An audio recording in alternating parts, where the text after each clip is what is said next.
आज विश्व में विज्ञान के क्षेत्र में भारत का जो स्थान है, उसका कुछ श्रेय जगदीश चंद्र बसु को दिया जाना चाहिए।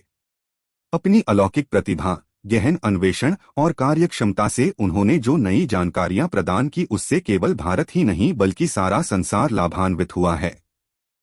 उनके द्वारा की गई वैज्ञानिक खोजों में वृक्षों और पौधों में जीव की सत्ता सिद्ध करना प्रमुख है।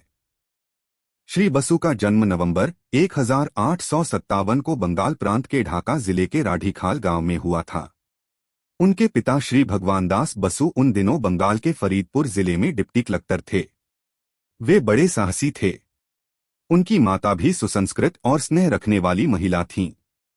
श्री बसु की प्रारंभिक शिक्षा गांव की पाठशाला में ही हुई। बचपन से ही जीव जंतुओं तथा पेड़ पौधों को देखकर उनके बारे में सोचने की उनकी आदत बन गई थी। उनके पिता अपने पुत्र के प्रकृति प्रेम को भाप गए थे। शुरुआती पढ़ाई पूरी कर उन्होंने सेंट जेवियर स्कूल से मैट्रिक किया। फिर उसी कॉलेज से बीए की परीक्षा पास की।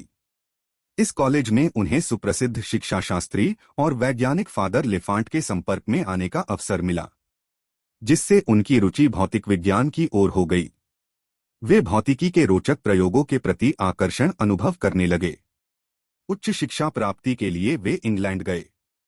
वहां औषधि विज्ञान का अध्ययन करने के उद्देश्य से वे लंदन मेडिकल कॉलेज में भर्ती हुए, परंतु चीरफाड़ का कार्य पसंद नहीं आया। वहां से अलग होकर उन्होंने कैम्ब्रिज विश्वविद्यालय में दाखिला ले लिया। 1884 में रसायन तथा वनस्पति विज्ञान की परीक्षा पास की। अगले वर्ष लंदन विश्वविद्यालय से BSc की उपाधि प्राप्त कर वे स्वदेश लौटे। भारत आकर वे कलकत्ता के प्रेसिडेंसी कॉलेज में प्रोफेसर नियुक्त हुए। अंग्रेजी हुकूमत यूरोपीय लोगों का अधिक सम्मान करती थी। भारतीयों को उनकी अपेक्षा 2/3 कम वेतन दिया जाता था। यह भी माना जाता था कि भारतीय लोग विज्ञान विषयों को पढ़ाने में सक्षम नहीं हैं। जगदीश चंद्र बसु को ये बातें नागवार लगी। उन्होंने विरोध स्वरूप कॉलेज से 3 वर्ष तक वेतन ही नहीं लिया। बड़ी लगन और उत्साह से वे पढ़ाते रहे। अंत में कॉलेज के अधिकारी उनके कार्य को नजरअंदाज न कर सके और उन्हें 3 वर्षों का बकाया वेतन यूरोपीय प्रोफेसरों के समान ही देना पड़ा। कॉलेज में प्रयोगशाला का भी उचित प्रबंध न था। आर्थिक कठिनाई का सामना करते हुए भी श्री बसु ने अपने घर पर एक निजी प्रयोगशाला बनाई। उसी में वे अनुसंधान करने लगे। विश्व के अन्य महान वैज्ञानिकों की तरह उनका ध्यान भी विद्युत चुंबकीय तरंगों से संबंधित प्रयोगों की ओर गया। उन दिनों इन प्रयोगों की बड़ी धूम थी। उन्होंने उत्साह से इन तरंगों के विषय में अपनी खोज शुरू की। धीरे धीरे अपनी खोज के संबंध में उन्होंने विद्युत तरंगों के गुण शीर्षक से एक लेखमाला भी लिखी। उनके इन लेखों से विज्ञान जगत में हलचल मच गई। लंदन की रॉयल सोसाइटी ने उनके शोधों को खूब सराहा। इसके उपरांत उनकी गणना विश्व के विख्यात वैज्ञानिकों में होने लगी। अपने जीवन में बसु ने अनेक वैज्ञानिक आविष्कार किए। निरंतर 20 सालों तक वे अकेले ही काम करते रहे। उनके मन में जो विचार आते थे, उनकी प्रशंसा करने वाला कोई न था। उन्होंने अपने प्रयोगों से यह सिद्ध कर दिखाया कि धातुओं में अनुभव तथा पौधों में भाव और विकार पाए जाते हैं। प्रत्येक वस्तु जीती और मरती है। भौतिकी और पदार्थशास्त्र के क्षेत्र में डॉक्टर बसु का स्थान बहुत ऊंचा है। सबसे पहले उन्होंने ही सिद्ध कर दिखाया कि तार के बिना संकेत इधर उधर भेजे जा सकते हैं। 1895 में बंगाल में उन्होंने गवर्नर के सामने अपने प्रयोग द्वारा वह का अनुसंधान सिद्ध कर दिखाया था। उन्होंने बिना तार के ही दूर पड़े हुए बोझ को हिला दिया था और घंटी को बजाकर एक बंद कमरे में रखी हुई छोटी सी सुरंग को तोड़ दिया था। प्रतिभाशाली बसु गुलाम भारत में थे, उनके आविष्कार के महत्व को जानते हुए भी देशी वैज्ञानिकों ने इस ओर ध्यान नहीं दिया। उन्हें इस आविष्कार के लिए प्रोत्साहित नहीं किया गया। इनके कुछ दिन बाद प्रोफेसर मार्कोनी ने भी स्वतंत्र रूप से बेतार के तार का आविष्कार किया, जिसे मान्यता भी मिली। विद्युत संबंधी खोज में बसु ने पदार्थों में तनाव का सिद्धांत प्रस्तुत किया। इस प्रकार की खोजों से उन्होंने यह सिद्धांत निकाला कि जड़ और चेतन दोनों में प्रतिक्रिया की समानता पाई जाती है। 1901 में पेरिस में होने वाली विज्ञान कांग्रेस में भारत की ओर से श्री बसु ही सम्मिलित हुए थे।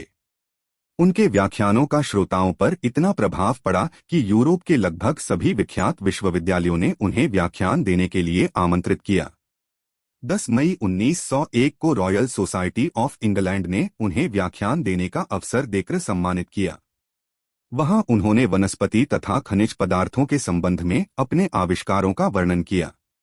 उनके आविष्कार इतने मौलिक थे कि बड़े बड़े वैज्ञानिकों को उनकी सत्यता पर विश्वास न हुआ। ईर्ष्या के कारण उनका व्याख्यान रॉयल सोसाइटी की पत्रिका में प्रकाशित नहीं किया गया। जब बसु दोबारा इंग्लैंड गए तो उन्होंने प्रयोगों द्वारा अपने आविष्कारों को सिद्ध कर दिखाया। संसार के वैज्ञानिकों ने उनके महत्व को स्वीकार किया। जगदीश चंद्र बसु का एक आविष्कार रेजोनेंट रिकॉर्डर है, संगीत में जिसे प्रतिध्वनि अथवा कंपन कहते हैं। उसी आधार पर इस यंत्र की रचना हुई है। रेजोनेंट रिकॉर्डर हमें बताता है कि बहुत सी हलचलें जिन्हें हम केवल जीव जंतुओं में ही सीमित समझते थे, पेड़ पौधों में भी पाई जाती हैं। बसु का दूसरा बड़ा आविष्कार क्रेस्कोग्राफ है। यह वास्तविकता को 500 गुना बढ़ाकर दिखाता है।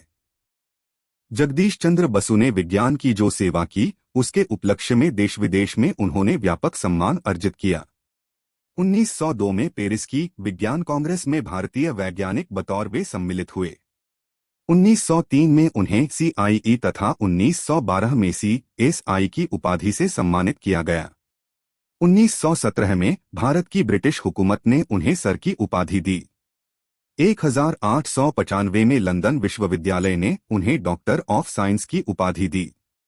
1920 में वे रॉयल सोसाइटी के फेलो मनोनीत हुए। 5 वर्ष तक वे लीग ऑफ नेशंस की बौद्धिक सहयोग कमेटी के सदस्य रहे।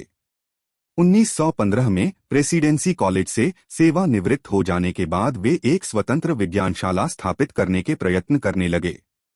30 नवंबर 1917 को अपनी 59वीं वर्षगांठ के दिन उन्होंने अपनी योजना अनुसार अपने घर के निकट ही एक नए मकान में विज्ञानशाला की स्थापना की, जिसका नाम बसु विद्या मंदिर रखा गया।